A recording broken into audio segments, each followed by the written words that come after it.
I'm sitting out the back of the Marquee stage with Nigel Blackwell of Half Man Half Biscuit and Jeff Davis of Pro Plus Records, Nigel's one-man record label.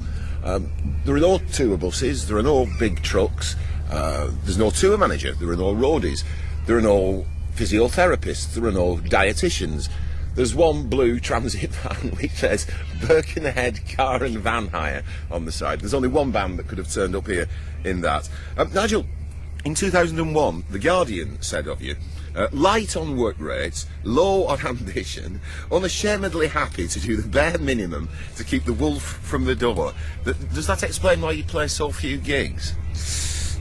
I mean, I've said this before a few times, but I think that if you were to do 21 dates in like 25 days, you would surely, at the 14th or 15th gig, just get really tired and almost go on automatic pilot. And I'd hate to be in a situation where you're doing that, because, you know, where you walk on stage and you're not in any way nervous and you're almost blasé about it. That would be, I think, like a very bad thing. And with us doing one-offs, we probably play more than most people think, actually. But because the one-offs, say we go to Cambridge, people think, oh, you know, they played a gig, like, you know, must be like the only gig this year. It's not, probably, but we, you know, we don't play that often. And it keeps us on our toes and all that. And I say I'm not that materialistically minded to want to do a load of gigs to make a load of money to get things, because I've got most what I want anyway, to be honest, you know.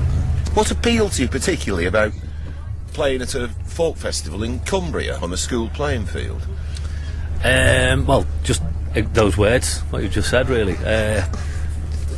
Things like, you know, it's 5 miles from Hadrian's Wall, you can, you know, take in a few nights. It's a nice drive up. It's we knew, to be honest, it wouldn't be a case of like the festivals we have played in the past. Amazingly, we outdone those like rock festivals in years gone past. I think it was at Glastonbury we played that time. You had to be there like a 12:30 in the daytime, and you know, you're queuing up for hours to get in. And although it was quite good and that, but this is a lot more. Well, it is a lot more laid back, isn't it? And so we knew it would be a bit like this. And normally, as you say, we wouldn't really be found at a festival, but we just thought, why not, you know. And did it appeal perversely because it was a folk festival rather than a rock festival? In a way, people might think that of us, but you know, I am a folk music fan anyway myself, so I think perhaps to people on the outside it may appear slightly perverse, yeah, you know. That's come across a lot more in your recent records, your enthusiasm for things like folk and old-time American country and blues. And is that because your own taste went through some dramatic shift in recent years? Yeah, what happened? There's a bloke really who designs our record sleeves. Jeff knows Steve Hardstaff. He's put out a few compilations himself, and he sort of introduced me in a way to country blues. So I got right into that, and then from that, obviously, you go off in all directions, don't you? End up listening to like the crossover stuff like Lead Belly and that, and then folk music. And then where's that coming from? It's coming from the British Isles, and so you get into, like, you know, you get the Topic catalogue, and you just become addicted to the history of the whole thing, really, you know, and the lives and stuff like that.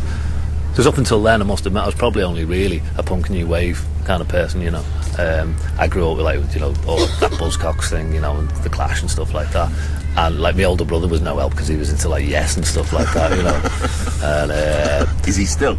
Oh, to be honest, yeah. You know what? You see this? Oh no, I can't mention it. But if you see a CD, it's just Jethro Tull, Yes, and Emerson, Lake and Palmer. You know, Tull, okay, not bad. Aqualung, good album. But I grew up with like was it Pictures at an Exhibition? Was it ELP? Yeah, it was one with like the whole gatefold sleeve, right on, because I had to share a bedroom with him. On the wall, right around the wall. So I consequently, I consequently know the words to Benny the Bouncer by ELP. You know.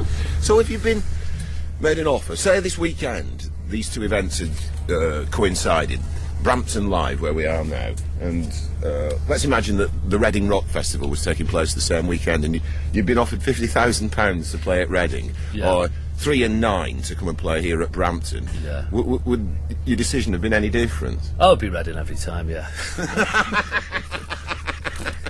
Well, pay the house off then, couldn't I? No, I don't know. But do you know what? Do you know what the first thing I would do? I'd just consult the calendar. Honestly, before any money came into it, I'd look at the you know what, you know, basically what have, you know, I've got anything on that day, what's happening that day, you know, because it's usually I've got, you know, I have a sporting calendar next to the phone, as it were, so, you know. I'd say Tranmere, is this? Different things, yeah, mainly, obviously, it's with Tranmere and that. I don't like to clash the two things, you know. No, honestly, being seriously, money wouldn't sway me particularly at all, you know. And if this offered, you know, if I knew that this was going to be like this and Reading was going to be like a 4-hour queue to get in, in your van, stuck in a van, and then there's like stewards and high-vis council jackets telling you what to do every 5 minutes. I'd beer. You have played Reading though. We have done, haven't we? Yeah. So 1990 was it when you come back? It was 1990 because I remember it was a Friday night and I had to get back because Saturday morning I was going to Bradford to watch Tranmere play, and on the way to Bradford I saw a dead cat. It's the only time I've ever seen a dead cat. I always remember that. Nigel, Half Man Half Biscuit seems to appeal to men of a certain age, and particularly men. Would you agree with that? Yeah, it seems to be the case. Yeah. Who are they, these people? I think because the gigs, as I said, they're fairly infrequent, and perhaps because of that, and because of the type of person that comes to your gigs, it's like akin to sort of a revival meeting or some sort of religious experience. Go on, who are these men? I don't know. I think they're just blokes like myself who've grown up, probably grown up in the 70s. Not everyone, the majority, have probably grown up in the 70s, certainly with the sport and terminology I may use, the music perhaps, the sound of the music maybe earlier on, the television people certainly. I think we're victims of Thatcher, that's what we are. What Nigel doesn't get is the people who phone me, write to me and phone me. So over the years we have gathered a lot more women, and what you have now as well as families where you have a father and different kids, age of kids all into the band. You've been brought up on Half Man Half Biscuit. Go on holiday with that family though, would you? So we have got, and if you notice I notice at the gigs more because I'm always there out in the audience type thing, doing the merchandise or whatever. So I notice probably more of them. All the big old 40-year-old or 40-odd now, beer-bellied fellas at the front sort of thing, aren't you? But there are more women go to the concerts these days, and you just notice there's more fans, women. When you were going to say something about you were victims of Thatcher. No, I think what it is because obviously you couldn't hope to get a job. And I think I left school in '79, the very month she came to power. So there's no way you were going to get a job for like 6 or 7 years anyway.